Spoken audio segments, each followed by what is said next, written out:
구독과 좋아요. 민원연의 미디어 탈곡기 786화를 시작하겠습니다.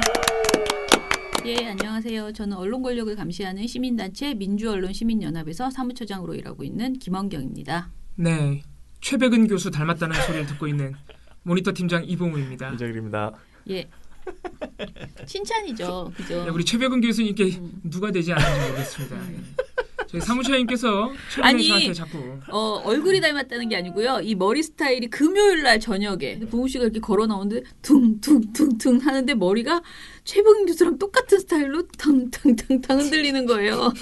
머리카락이. 그래서 여태까지는 몰랐는데 제가 처음으로 봉우 씨 최백은 교수랑 너무 닮았다 그랬는데 이미 댓글에 그런 댓글이 있었다고 그러대. 우리 댓글에? 네. 라이브 채팅창에 그런 댓글이 있었어요. 라이브 채팅창에. 네. 진짜로? 나는 그 글은 못 보고 금요일날 처음 봤어요. 이게 사무처장님 개인적인 어떤 외모 평가로 제가 이렇게 몰아붙이려 했는데 이게 또 청취자 여러분들 중에 그런 분이 있으셨군요. 또. 너무 재밌어요. 영광입니다. 네. 저희 최백은 교수 닮았으면 영광이죠. 네. 시작해 보겠습니다. 일간기고스 첫 번째 내용 봉우 씨가 해주시죠. 네, 3월 6일자 지난 금요일 일간기고스다 보니까 지난주 목요일 금요일 기사들인데 조금 지나갔지만은 그래도 한번 어떤 보도들 나왔는지 짚어보죠. TV조선 같은 경우에는 지난 금요일까지 계속, 왜냐면 지난주 목요일이 조선일보 100주년이었단 말이에요. 그래가지고 계속 그 관련 논평을 냈어요. TV조선이. 신동욱 앵커가 자기 그 개인적으로 하는 앵커 칼럼 코너에서 계속 조선일보 100년을 이렇게 찬양을 해주는 거죠. 그래서 저희가 저번에도 3월 4일자 찬양을 소개해드렸는데 3월 5일자에 또 한 겁니다. 아이고, 끝이 없네. 정권의 압박 속에서도 할 말은 했습니다. 1960년 이승만 정권이 4.19 혁명으로 무너졌을 때 조선일보는 젊음을 바친 학생들의 거룩한 영령이라는 사설을 썼습니다. 지난 100년이 그랬듯 앞으로 100년에도 사실 보도라는 저널리즘의 본질을 한순간도 잊어서는 안 됩니다. 권력을 비판하고 사실을 보도하는 것은 언론의 존재 이유입니다.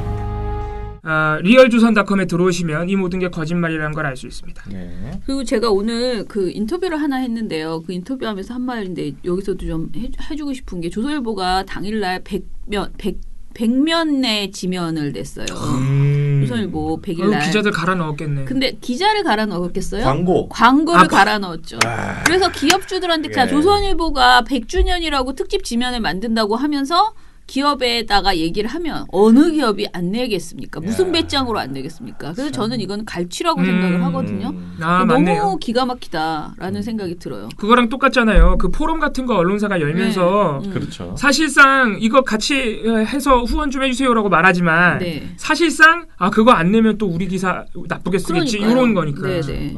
그래서 참 뻔뻔하다. 어떻게 100일이라고 100년이라고 100면짜리의 그 기사를 쓰려고 했느냐. 최소한 뭐 언론정보학회든 언론학회든에 의뢰해서 우리 조선일보 평가해달라. 객관적으로 평가를 듣고 싶다 해서 그 평가를 가지고 기사를 쓴다거나 그래서 그 기사가 진짜 부끄러워도 자신들의 치부를 비판하는 거라도 그거를 제대로 보도를 한다거나 그걸 전제하에 사과를 한다거나 그렇죠. 이런 100면을 만들면 모르겠어. 어디다가 대고 광고를 잔뜩 실어가지고 그런 광고 지면을 만들 수가 있습니까? 생일 맞아가지고 아주 쪽쪽 빨아먹었네. 정말 그렇다고 보셔야 돼요. 자, 두 번째는 채널A 뉴스탑10에서 이현족 문화일보 논설위원이 나와가지고 사실과 다른 이야기를 했다라고 하는데요. 이렇게 얘기했대요. 3월 3일 방송에서 지난 1월달 2월달 중국에서 할 때 우리가 300만 장 중국에 줬지 않습니까? 그 각 지자체가 돈 모아서 앞다퉈서 중국에 다 지원을 했습니다. 마스크를. 이라고 말을 했대요. 이거 아닌 걸로. 그쵸. 아닌 걸로 나온 지가 언젠데. 네. 이거 너무 늦네 이분이. 그러니까. 너무해 진짜. 자, 사실관계를 보면 이현종 씨가 언급한 마스크 300만 장은 중국 유학 총교우회 및 중국 우한대 총동문회 측에서 제공한 것이고 정부는 수송을 책임졌을 뿐이다. 그리고 이 내용은 이미 한 달 전에 여러 언론에서 확인된 바 있다. 심지어 KBS에도 팩트 체크를 했어요. 이거를. 이현종 문화일보 논설위원께서는 그런 것을 보지 않는다. 그런 편파적인 방송은 보지 않는다. 제가 보기에는 보고 싶은 것만 보고 방송한다. KBS만 한 건 아닌데 사실 다들 했거든. 주로 많이들 했어요. 조선일보 이런 것을 보면서 더 쓰지 않으실까. 팩트 체크는 좀 보세요. 네, 그래도. 네. 예. 근데 이놈의 충준노는 진짜 끝나지가 않아요. 이건 네. 제가 볼 때 사태 종식돼도 이걸로 한 건수 잡았다고 하는 것 같아요 지금. 네, 네. 예, 보수 언론들이. 네. 자, 이런 일이 있었습니다. 그래서 요즘 아무튼 중국 갖고 공격하는 이런 보도들 진짜 너무 많습니다. 저희가 내일 기고스에서 소개해드릴지 불확실해서 오늘 그냥 간단히 말씀드리고 넘어가면 네. 3월 8일자 그러니까 어제 일요일자로 동아일보 김순덕 대기자의 칼럼이 하나 나왔는데 이 마스크 오부제를 두고 제목에다가 문재인 사회주의라고. 나 그거 왜 안 나오나 했는데 나왔네. 진짜 대박이야 진짜. 저희가 근데 그거 되게 필요한 지적 아닙니까? 그들 입장에서는. 그래서 이들이 이런 거 해야 되는데 안 하나? 이렇게 생각했는데 그게 나오네. 대박이야, 뭐랍니까? 그래서. 그거예요. 저 중국에다 다 퍼줘놓고 중국에다 다 퍼줘서 모자르니까 국민들의 공산주의처럼 마스크 없는데 세상에. 이런 거죠. 누가 보면은 다른 마스크 민간 판매를 다 막아놓은 줄 알겠어. 못 사게 하는 줄? 약국, 농협 이걸 모를까? 이런 거 우리가 설명해줘야 돼. 그러니까. 약국, 우체국, 농협, 하나로마트 여기서 판매하는 공적 마스크, 공적 물량을 확대한 것이지. 그렇죠. 아니 이런 설명하고 있는 것 자체 너무 웃기지 않습니까? 그러니까. 무슨 사회주의자가 기분 나쁘겠어 이런 거 그러게요. 보면은. 이 정도 가지고. 참 진짜. 그러면 국가적으로 봤을 때 큰일이 났는데 국가 그냥 손 놓고 가만히 있어요? 그럼 가만히 있으면 가만히 있다고 뭐라 그러니까 쓰겠네. 그것도 웃기고 이거니까 진짜 우리 이정희 PD님이 저번부터 주장한 그냥 아무 말이나 막 하는 거예요. 일단 하고 보는 거예요. 그냥 욕하면 돼. 요게 목적인 것 같은. 근데 너무한다는 거죠. 이걸 진짜 너무하다. 아무튼 미디어 스크랩도 좀 해보려고 하는데 이제 미디어 스크랩에서 할 얘기가 바로 또 마스크 얘기예요. 우리 좋은보도 심사위원도 해주시는 그 민동기 기자가 쓴 글인데요. 고발뉴스의 신문 읽기라고 해서 마스크로 갈등 분열 조장하는 언론들이라는 제목의 기사입니다. 3월 7일자 기사인데요. 이제 마스크를 실제로 사기 어려운 거 이거 사실인 것 같고요. 저는 사실 마스크 사려고 주워 본 적이 없어서 저는 예전에 가지고 있던 거 우리 막 그 미세먼지 때문에 가끔가다 산 거 뭐 이런 거 가지고 그냥 돌려막기 하고 있습니다. 그렇게 많이 끼고 다니는 편이 아니라서 하나로 한 일주일은 쓰는 것 같아요. 가끔가다 쓰니까. 많은 시민분들이 지금 사실 전국적으로 네. 마스크 구매에 어려움을 겪고 있죠. 네. 그래서 오늘부터 이제 오브제가 시행된 것이고요. 자, 그런데 마스크 관련 보도가 이게 이제 진짜 문제가 있어서 문제를 보도하는 것인가 아니면 문제를 키우는 보도였는가는 우리가 되돌아볼 필요가 있습니다. 습관적인 보도들도 좀 있는 것 같고. 네네. 자, 그러면은 이제 저 민동기 기자는 뭐라고 했냐면은요. 마스크 사기 어렵다 하면서 시민들의 행렬을 거의 매일 중계 보도하듯이 계속 언론들이 내놓고 있다. 그런데 이렇게 대책 없이 현상만 나열하는 중계식 보도는 상황을 개선하는데 전혀 도움이 되지 않는다라고 그렇죠. 얘기를 했습니다. 하루에 생산할 수 있는 마스크가 1000만 장이라고 생각했을 때 한 사람에게 5장씩 배분한다면 20만 명만 마스크를 구할 수 있다. 한 사람에게 한 장씩만 배분해도 마스크는 1000만 명에게 돌아간다. 그러면서 지금 상황에서는 기본적으로 마스크는 부족할 수밖에 없고 1인당 마스크를 풍족하게 구입할 수 없는 상황이다라고 얘기를 했습니다. 그러면서 이런 상황에서 계속 줄 서는 시민들 불편만 부각해서 보도하는 것은 대책 없는 기사다라고 하면서 언론에게 한번 묻고 싶습니다. 그래서 지금 뭘 어쩌라는 말인가요? 마스크 물량이 절대적으로 부족할 수밖에 없는 상황에서 어떻게 시민들에게 최대한 합리적인 방법으로 지급할 수 있을 것인가. 여기에 대한 답을 언론도 고민하고 해법을 마련하는 쪽으로 가야 되는데 왜 혼란과 분열, 갈등만 부추기고 있나요? 라는 얘기를 하는 겁니다. 그렇습니다. 예, 뭐 제목과 사진으로 모든 것을 압박하는데요. 7일 동아일보는 지금 못 사면 금요일까지 버텨야. 누가 보면은 이거 너무 무슨 밥을 굶고 무슨 아니면 무슨 긴박한 약 있잖아. 이거 못 먹으면 지금 당장 숨 넘어가는 그런 것 같이. 중앙일보 일면 6일 제목은 마스크 오부제 분노. 한 개로 사흘씩 어떻게 버티라는 거냐라는 제목의 보도를 내놨습니다. 자, 그러다가 이제 오늘 아까 말한 구매를 하면 사회주의가 되는 그런 상황이 되는 거죠. 근데 저는 이런 거를 오히려 이 지적보다도 더 궁금한 건 이런 거예요. 마스크를 정말 우리가 전 국민이 무조건 다 해야 되는가에 대해서 좀 과학적으로 짚어보고 따져보는 이런 이야기들은 거의 안 나오더라라는 거죠. 네. 그리고 어쩌다가 뭐 미국에서는 아픈 사람, 자기가 증상이 있는 사람이 마스크를 껴서 나 지금 감기 걸린 것 같아요. 나 지금 위험한 것 같아요. 라고 사람들에게 경고를 하고 자기를 방어하는 내가 남에게 민폐를 끼치지 않으려고 하는 그런 차원에서 마스크를 하고 있는데 지금 우리나라는 이제 온통 다 마스크를 하고 있는 상황이잖아요. 그래서 이게 이제 과잉이다라는 지적도 있어요. 근데 이 지적이 옳다 그르다가 아니고 다양한 과학적인 의견들을 통해서 좀 합리적인 안을 내놓는 이런 보도가 나오는 게 아니고 그냥 무조건 불안을 조장하는 그런 그렇죠. 보도가 주로 나오고 이런 있다는 거랑 거죠. 또 비슷한 거 있습니다. 뭐 어디 망했다 뭐 이런 거. 네네. 아 경기 안 좋다. 결국 경기 안 좋다 이래놓고 선거철이네 이렇게 하고 끝나요. 네. 그리고 지금 사실 이거 말고 그 뭐죠 방역복이라고 하나요? 의사분들이 입는 그런 옷들도 모자란다고 하면서 뭐 중국에 퍼져서 그러네, 뭐 안 해 그러면서 또 계속 그런 보도들이 나오고 있는데 이게 기자들한테 계속 말하고 싶은 건 뭐냐면요. 모자라다는 의사분의 제보가 들어와서 그런 취재할 수 있어요. 그리고 마스크도 실제로 나가보면 길에 많이 서 있는 거 맞아요. 그 현상만을 얘기하는 게 그 한 아의 사례 어떤 사람이 우리 병원에 지금 방호복이 모자라 방역복이 모자라라고 하는 그 사례만 가지고 정부를 비판하는 쪽에만 초점을 맞추실 게 아니고 그렇다면은 지금 구체적으로 이 옷이 어떻게 모자라는지 취재를 더 많이 해보시고 전국의 상황 대구의 상황 그리고 그 옆에 다른 병원 왜냐하면 같은 그 옷이 모자라는 게 아니고 이 병원만 모자라고 어떤 병원 우린 충분해라고 하는 답도 나오거든요.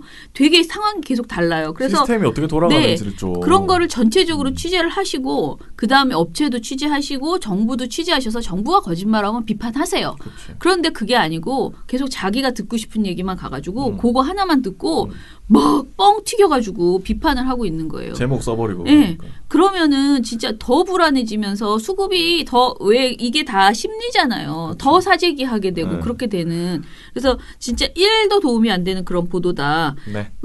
더 거듭 말씀드리고요. 자 그러면은 이제 마지막. 제가 지난주에 이 기사를 보고 화가 너무 많이 났습니다. 자, 대깨문 대깨조. 나는 이거를 우리 민원연이 좀 더 빠르게 우리가 좀 부각시켰어야 되는데 우리가 지난번에 이제 우리 모니터 민원연 그 모니터 방이 있어요. 그 모니터 방에 대깨문이라는 말이 종편에 나왔다라고 한 친구가 이제 인턴이 썼어요. 그러니까 저희가 인지는 했던 거죠. 네. 근데 제가 진짜 저는 솔직히 여태까지 그 말을 페이스북에서 몇 번을 봤는데 한 번도 물어보질 않았어요. 창피해서. 왜냐면 누구한테 거기다 댓글로 대깨문이 뭐예요? 그러면 너무 이상하잖아요. 그래서 안 물어봤는데 그 종편 방에서 내가 물어봤어. 여기는 그 이제 민원연 인턴이니까 그게 뭐예요? 그렇게 물어봤더니 대답을 해주는데 너무 충격적이었어. 어떻게 그런 말을 사람이 하지? 정말 처음 들어보는 표현이에요. 어떻게 그런 말을 하지라는 생각이 들었는데 그거를 방송에서 했다는 거잖아요. 게다가 그거를 또 가져다가 대깨조라고 얘기를 한 거예요. 그거는 또 무슨 뜻인지 아시겠죠? 조국을 붙여서 예 그런 발언을 종편에서 했는데 그 말한 사람이 심지어 완전한 고정 패널이고 동아일보 기자예요. 그렇다면은 이거는 그냥 넘어갈 수 있는 일은 아니거든요. 정말 심각한 거죠. 네, 정말 심각한 거예요. 이게 일종의 비하 용어 뭐 이런 수준을 넘어서 가지고 사실상 욕설이나 비슷한 수준의 용어예요. 그렇죠. 지금 우리가 말씀드리고 있는 용어가. 그렇죠. 근데 이거를 그냥 기사도 아니고 기사를 써도 큰 문제인데 방송에서 특정 후보를 겨냥해서 딱 꼭 꼬집어가지고 이 사람은 대깨문이야. 이 사람은 대깨조야라고 말한 거예요. 네. 네. 참. 근데 이런 발언을 했는데 이거를 이제 방송통신심의위원회 내에 선거 기간에는 선거방송특별심의위원회가 구성되거든요. 네. 그래서 선방심의위에서 심의를 했다는 거예요. 그런데 심의의 그 발언의 내용을 보면은 문제가 있다는 건 모두 공감했어요. 그런데 결과가 법정 제재가 아니고 행정 지도가 나왔습니다. 굉장히 뭐지? 왜 그렇죠? 그러니까요. 자, 지금부터 일단은 정치 데스크에서 구체적으로 뭐라고 했는지 봉우 씨가 좀 해주세요. 네, 아까 제가 말씀드린 대로 이 조수진 기자가 동아일보 기자입니다. 채널A 정치 데스크 고정 패널이고요. 이분이 지금 민주당으로 출마를 한 김남국 변호사 있잖아요. 이게 처음에 출마 선언했을 때 이제 금태섭 의원과의 그 공천 문제로 지금은 이제 다른 데 공천하면서 해결이 됐지만 그래서 이슈가 됐었어요. 그 김남국 변호사를 다루면서 조수진 기자가 이렇게 말을 했습니다. 이게 딱 언행을 보면 왜 대깨문이라는 요즘 단어 있지 않습니까? 대깨문이 뭐예요? 머리가 깨져도 문재인 대통령. 극성 지지층. 예. 김남국 변호사의 저런 행동을 보면은 대깨조예요. 머리 깨져도 조국. 이런 거죠. 네. 아주 단호함 자랑스럽게. 저하는 것도 아니에요. 아주 당당하게 이제 얘기를 하는 것이죠. 그런데 이에 대해서 일단 방송통신심의위원회 선거방송심의특별위원회 같은 경우에는 행정지도인 권고에 그쳤고요. 이제 권고를 하면서도 문제점은 어느 정도 위원들이 다 동감하고 있는 것 같아요. 예를 들어서 박상호 위원 같은 경우에는 팟캐스트 수준의 용어를 사용해서 방송의 수준과 품위를 떨어뜨렸다. 엄중하게 제재해야 된다고 말을 했고요. 정인수 위원 같은 경우에는 대깨문이라는 말을 문재인 지지층이 만들어냈다고 해도 출연자와 패널은 이 단어를 비하 의미로 사용했다. 혐오 표현이다. 정확하게 지적했어요. 그런데 왜 권고밖에 나오지 않았을까? 그러게. 비하, 혐오 이런 거는 법정 제재 가야 되지 않나요? 네. 저희 이 심의를 참관하고 온 저희 활동가가 전하는 분위기에 의하면 이날 대부분의 심의위원들이 지금 선거방송심의위를 시작한 지 얼마 안 됐잖아요. 처음 심의 보시는 분들이란 말이에요. 그래서 아예 오늘 올라온 이 정치데스크라는 프로그램이 지금 선방심의에 처음 올라온 건데 처음부터 너무 세게 가는 거는 좀 그렇지 않느냐. 뭔 소리야. 공징계로 갔다. 뭐 그런 지금 분위기라는 거예요. 그러니까 제가 말씀드리고 싶은 건 이거예요. 선방심의가 중징계가 잘 나왔어요. 왜 잘 나왔냐면요. 이분들은 연임 이런 게 안 되고요. 그냥 3개월이면 3개월 요 기간에만 딱 일을 하시고 딱 끝나거든요. 깔끔하게. 그래서 어떤 나를 추천해준 사람에 대한 어떤 의무감이나 이런 것에서 굉장히 자유롭게 많은 사람들이 비교적 정상적으로 자기 의견을 내고 이거는 선거 시기에 어떻게 보면 긴급 상황이에요. 그래서 빠르게 좋은 메시지가 제대로 된 방송에 대한 메시지가 가야 돼요. 왜냐, 이런 거 하지 마. 이런 거 하면 진짜 안 돼. 빨리빨리 고쳐줘야 되니까. 네. 지금 그렇죠. 당장. 그렇게 해왔어요. 심지어는 이게 이명박 박근혜 시기에도요. 이명박 박근혜 방송통신심의위원회보다 이명박 박근혜 내에 구성되었던 많은 선방심의가 훨씬 심의가 정상적으로 됐다는 거예요. 중징계도 많이 나오고. 네. 그런데 지금 이번에 이거를 보니까 그렇지 못하다라는 생각이 든 거예요. 왜냐면은 이게 말이 안 되는 게 분명히 모든 사람들이 심각한 문제라고 판단을 했어요. 그렇죠. 판단했고 논의했어. 그런데 처음이니까 좀 더 지켜봐 주자. 이렇게 말하는 거는 이거는 원래 이 위원회를 만든 취지를 제대로 이해하지 못하는 행태다라는 생각이 들어요. 저는 더더욱이 이 마지막에 미디어오늘 기사 속에서 김용관 위원이라는 분이 이렇게 말했어요.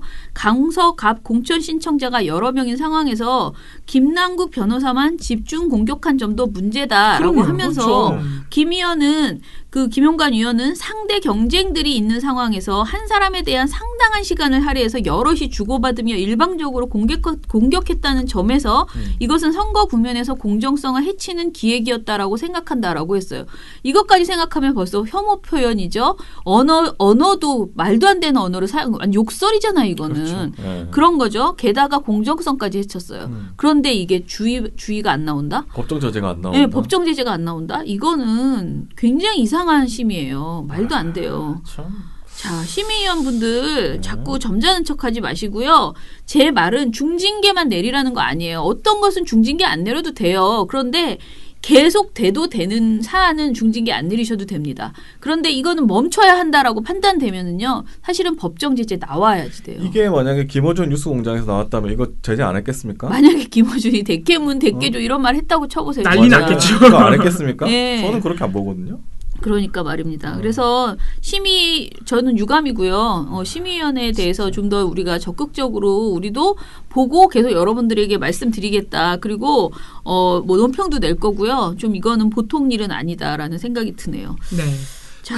지난 박근혜 정부 당시에 총선 때 친박, 진박 이런 용어 많이 쓴다 네네. 그래가지고 이례적으로 쓰지 말아달라고 부탁까지 했었던 거 네. 기억나시죠? 네. 그런데도 그게 이제 국민들로 하여금 혼란을 줄 수 있다. 그렇죠. 친박이라는 그 규정 자체가. 근데 누구한테 유리하고 불리하고 이럴 그렇죠. 수가 있으니까 선거에서. 그런데 이거는 진짜 너무 심각한 것 같아요. 이것도 읽어주시죠. 지금 이게- 페이스북에 네. 조수진 씨가 페이스북에 글을 썼는데 인체에서 가장 예민한 기관은 단연 뇌. 다치면 치명상, 치료를 해도 후유증이 크다. 대깨문이란 단어는 그래서 섬뜩하다. 깨지면 죽거나 운 좋게 살아도 후유증이 심각할 텐데 스스로를 대깨문이란다. 대깨문은 비판 세력이 만들거나 붙인 용어가 아니다. 극렬 문파들이 스스로를 자랑스럽게 지칭하면서 생겨난 단어다. 라고 하면서 길게 대깨문에 대해서 자기는 이 대깨문이 좋아서 쓴 게 아니고 본인들이 쓰는 표현이어서 내가 썼을 뿐이야. 지금 이렇게 말을 하고 있어요. 어떤 표현이든 간에 본인이 이렇게 끔찍한 표현이라는 생각을 한다면 쓰지 마셔야죠. 그렇죠. 그걸 아는 사람이 그걸 쓰고 있어. 방송에 나와서. 그러니까 이 지금 페이스북에 쓴 글에서 본인의 의도를 자기도 모르게 노출한 거예요. 나는 부적절한 용어든 끔찍한 용어든 그런 건 상관없고 방송에 쓸 거야. 저 친분들한테 불리한 용어는 쓸 거야. 친애들이 만들었잖아. 이런 거죠. 그리고 법정 제재도 안 받았어. 네. 그러면서 방통심의에 대해서 지금 얼마나 또 자기를 비판하냐면요. 3월 4일 방통심의가 행정지도에 하나인 권고를 내렸다. 이 사람은 자기 기자면서 그것도 몰라. 방심위가 아니고 선방심의가 내렸습니다. 자, 그러면서 선방심의에 대해서 뭐라 그러냐면 혐오스러운 표현을 사용했다. 방송의 품위를 굉장히 손살시켰다. 선거를 앞두고 공정성을 해쳤다라는 등 맹폭했다라고 표현을 했습니다. 동아일보 부장이란 사람이라는 말까지 나왔다고 한다. 아유, 얼마나 라고 훌륭해. 하면서 지금 4월엔 총선이 치러지지만 종합편성 채널의 재승인도 이루어진다. 방송사로서는 지금이 비상한 시기이다. 더군다나 나는 정가도 있다. 정가 따옴표 쳤어요. 작은 따옴표. 정치데스크에서 대전 동물원 퓨마 탈출 사건, NSC를 묶어서 청와대를 비판한 일로 이미 한 차례 행정지도를 받게 한 전력이 있다. 이래저래 지쳤다. 지쳤대요, 자기 지금. 거짓말. 지친 사람이 대깨문 대깨조 같은 계속 소리. 하고 있는데. 진짜. 너무 하시네 정말. 네. 예. 자, 요거까지 포함해가지고 우리가 논평 하나 써야 될 것 같습니다. 네. 자, 그러면 오늘 방송 이것으로 마무리하고 댓글 좀 읽어볼게요. 구독과 좋아요. 지난 방송 785화 댓글 읽어드리겠습니다. 이제 저희가 댓글은 기본적으로 한 15개, 16개 달리네요. 다 읽어드리기가 좀 어려운데. 예, 최철우님. NG 속 팀장님과 처장님의 모습을 보니 우리 민원연의 모든 분들이 고생이 많으시구나라는 걸 느꼈습니다. 더 많은 사람들이 그 수고의 가치를 알 수 있도록 우리 회원들 모두 열심히 주변에 영업하고 다니겠습니다. 심지어 신천지처럼 태극기 부대 속에 몰래 들어가 보겠습니다. 아니에요. 그건 아니에요. 왜 그렇게까지 할 필요 없어요. 네, 그건 아닙니다. 예, 다칩니다. 그나저나 오늘은 언론 이야기가 아니라 가벼운 소설 이야기 하신 듯 보수 언론은 이제 사실관계에는 관심이 없는 듯합니다. 감사합니다. 신천지처럼 태극기 부대 속에 몰래 들어가 보는 거는 하지 말아주시길 부탁드립니다. 사분사분하다님. 무엇일까요? 언론이 입사하는 게 아니라 어딘가에 등단하게 된 계기는 이러니 문학상이 별 의미 없는 시대가 되는 거 아닙니까? 라고 하셨습니다. 장반님, 문득문득 드는 생각인데 조선 동아는 일본 기업이 확실한 것 같은 게 일본이 과거사 청산 안 하고 자료나 증거가 버젓이 살아있음에도 몰라 우린 몰라 이런 태도를 보이듯이 조동이들도 몰라 우린 그런 거 몰라 이런 태도를 똑같이 하는 거 보면 참 이렇게 얘기하셨어요. 갑갑한 노릇이죠. 네, 너무나 비슷하지요. 네. 팟빵 댓글 NG 보셨나요? 저는 봤습니다. 미령곰탱님께서 PD님 댓글 덕분에 NG가 더 재밌는 것 같다고 댓글을 써주셨습니다. 예, 원래 이 영상의 핵심은 자막 센스거든요. 자막 센스로 영상의 분위기가 확 바뀝니다. 늘 하람파야님. 자화자찬은 본래 오글거리는 거라지만 쟤들은 방향을 잘 못 잡는 것 같아요. 네 참이라고 하셨습니다. 그리고 또또맘니는 대통령 퇴진운동하는 이 사람들은 어떤 곳인지 궁금합니다라고 하셨는데 뭐 그 비슷비슷한 분들이겠죠. 몰려. 너무 신기해가지고 사진까지 찍어주셨어요. 네, 네. 자, 네, 그러면 오늘 방송 이것으로 마무리하고요. 저희 또 오늘부터 나오는 보고서 가지고 한 주일 열심히 털어드리겠습니다. 민원연의 미디어 탈곡기는 내일도 열심히 털어드리겠습니다. 탈탈탈 안녕.